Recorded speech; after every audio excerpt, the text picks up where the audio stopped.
आपसे मिलकर मुझे बहुत खुशी होती है और अभी जो हजारों लोगों से मैं मिला यहाँ आते वक्त उनको मिलकर मुझे एक बात समझ आई कि उड़ीसा की जनता में शक्ति है, ज्ञान है और कोई कमी नहीं है।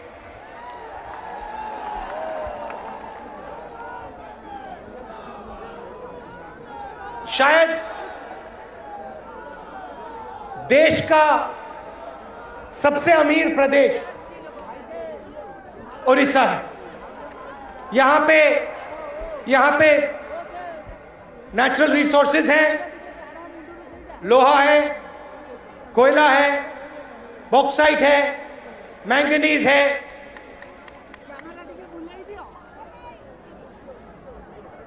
सब कुछ यहां है।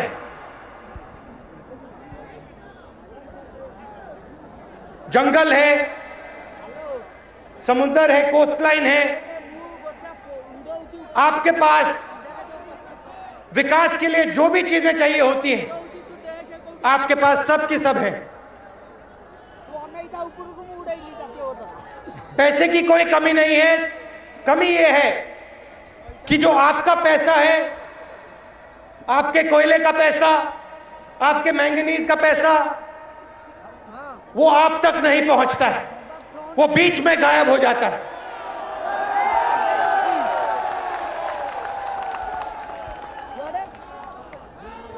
अभी जैना जी कह रहे थे, रघुराजन पैनल ने कहा कि उड़ीसा हिंदुस्तान के बाकी प्रदेशों से सबसे पीछे नंबर पे आता है।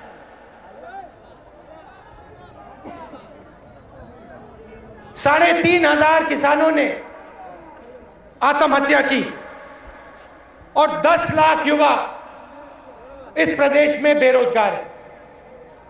काम करना चाहते हैं, रोजगार चाहते हैं, मगर सरकार उनको रोजगार नहीं देती।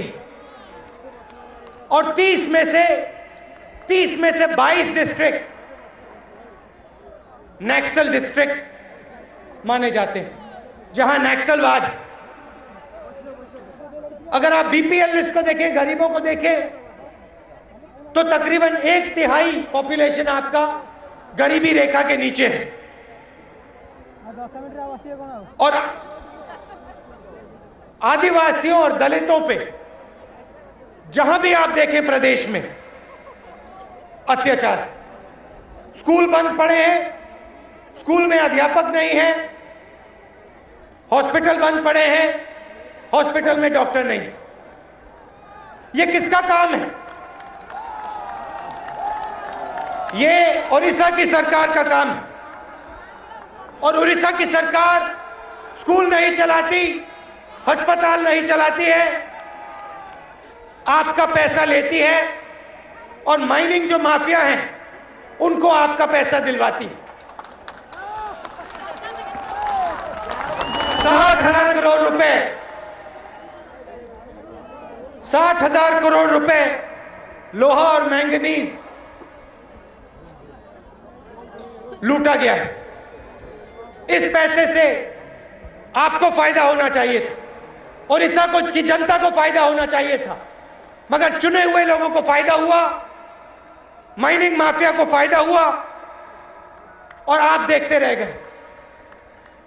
20 लाख परिवारों को चिट फंड से नुकसान हुआ। सही बात है, गलत बात है? नरेगा स्कैम हुआ। हमने दिल्ली से आपके लिए नरेगा भेजा और जो पैसा हम भेजते हैं वो चोरी हो जाता है। मिड डे मील हमने बच्चों के लिए भोजन भेजा, भोजन के लिए पैसा भेजा, वो भी गायब हो गया। जो बच्चों के पेट में जाना चाहिए था वो भी है बीजेडी के लोग चोरी कर गए।